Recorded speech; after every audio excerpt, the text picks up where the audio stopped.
Hello, I'm Dr. Brooke Friedman, one of the fertility specialists at San Diego Fertility Center. And I'm going to be talking today a little bit about pre-cycle testing, about diagnostic testing for fertility. So, we strongly recommend completing this diagnostic testing before your consultation with the physician.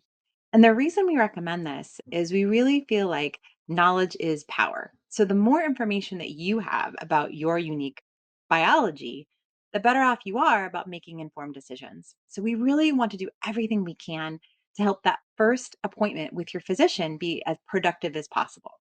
So, if you're able to complete your diagnostic testing prior to that appointment, during that appointment, we're able to explain your results to you and give you options. We really want to help patients be as informed as possible.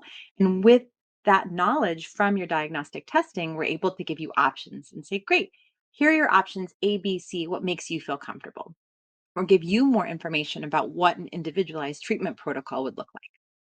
So, what does the pre cycle testing consist of?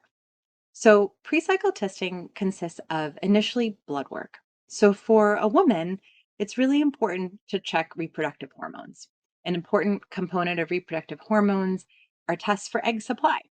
We don't have any tests for egg quality. We know, unfortunately, egg quality goes down as we get older, but our tests relate to egg quantity. And this is a really important piece of the puzzle.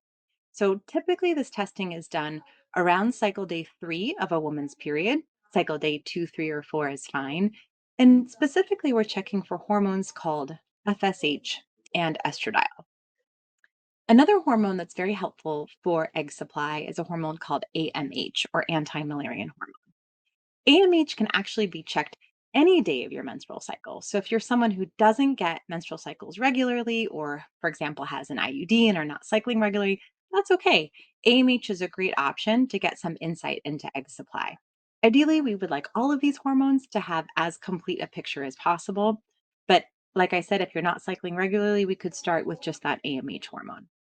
We're also going to be checking other reproductive hormones that are important for a healthy pregnancy. So, for example, checking your thyroid function, vitamin D level. We're also checking infectious disease testing because we know if anyone's doing fertility treatment, these infectious disease tests are required. So, that's typically what the blood work is comprised of. In addition, we're going to recommend doing an ultrasound. It does not have to be done prior to your appointment. We can do that ultrasound at the time of your appointment if you're seeing us in office. If you're choosing to have a telehealth appointment, we can schedule that ultrasound at a later date. So, what are we looking for with that ultrasound? So, we're really looking at the pelvic anatomy. We're looking at the uterus to rule out things like a fibroid or a polyp. We're looking at the ovaries and specifically doing what's called an antral follicle count. A follicle is a fluid filled sac where the eggs grow. And so we want to count those follicles to get another indication of egg supply. So when a patient comes to us who may be struggling with infertility, we're really trying to rule things out. We're trying to look at the whole comprehensive picture, gathering all of those puzzle pieces, make sure we're not missing anything, and to try to have a better understanding of where an obstacle may be.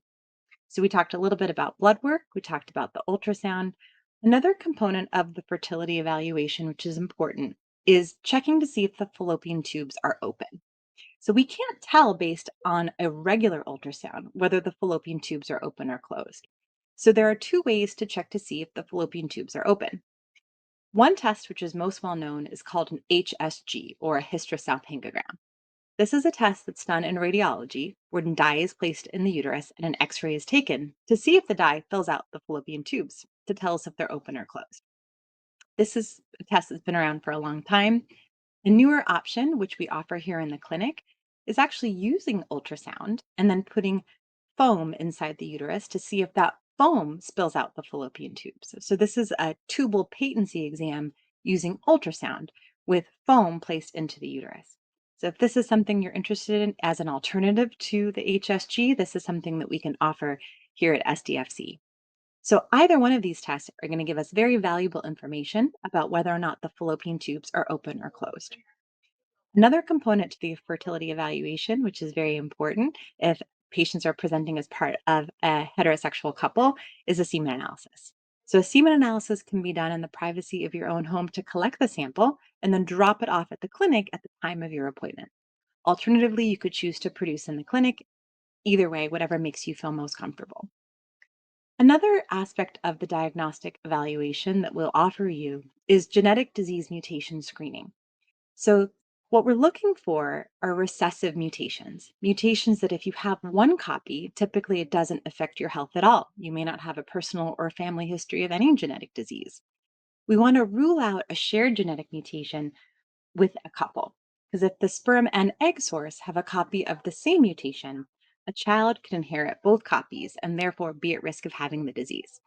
Or if you're planning to conceive with a sperm donor or an egg donor, same thing, we were trying to rule out a shared mutation between the egg source and the sperm source. This is something that we can mail to your home as a saliva based kit, or you can have your blood drawn here in the clinic. These tests do take a little bit of time to come back, approximately 3 weeks from the time they're submitted to the genetic testing company. So, if this is something you're interested in, we'd encourage you to have this done sooner than later so you have the information back. So that's a summary of all of the diagnostic testing that we recommend. So if you have any questions, we're here to help, but we really want to arm you with all the information to make the best possible decisions. And the more information you have at the time of your consultation, the better we are able to help counsel you about the results and give you your options to help you move forward as quickly as possible. We look forward to meeting you. We look forward to helping you.